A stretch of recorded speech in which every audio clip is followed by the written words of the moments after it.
అక్కడ కులాలు ఉండేది ఈ ధర్మంగా ఎన్ని సంవత్సరాలు ఇప్పటికీ అప్పటి నుంచి ఇప్పటి వరకు అన్న అప్పుడు యూత్ జనరల్ సెక్రటరీ నేను వరంగల్ పనిచేశాను 1971.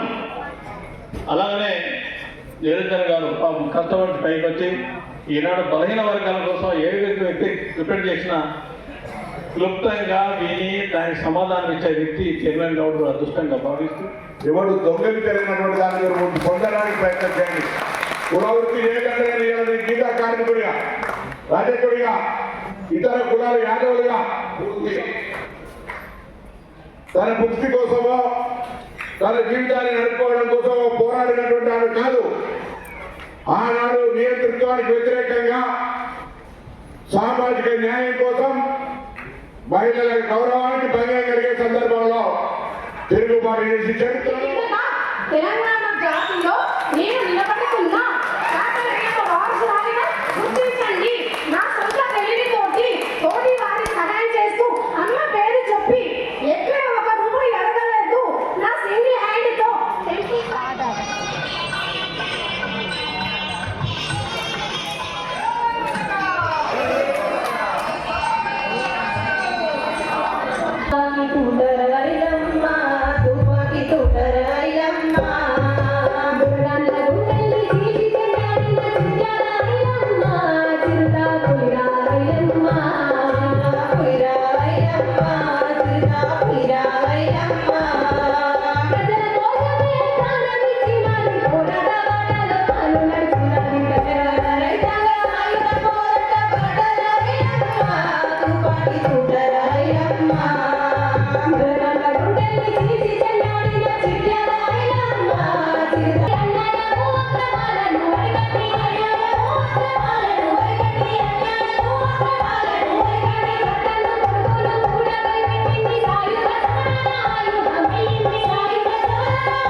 భూమినంతా కూడా ఏ దొరైతే ఆ భూమిని దుర్వినియోగం చేస్తున్నాడో ఆ దొరల వ్యతిరేకంగా పోరాడి ఆ భూమినంతా ఆ యొక్క పంటంతా కూడా వాళ్ళ భుజాల మీద వేసుకొని భీమిరెడ్డి నరసింహారెడ్డి గారు, రావి నారాయణ రెడ్డి గారు, ఎంతో మంది యోధులు ఆమె పంటని చేరుస్తారు.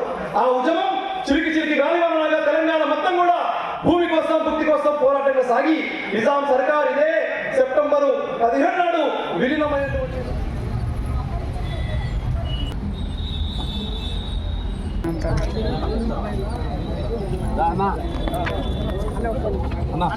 సొసైటీ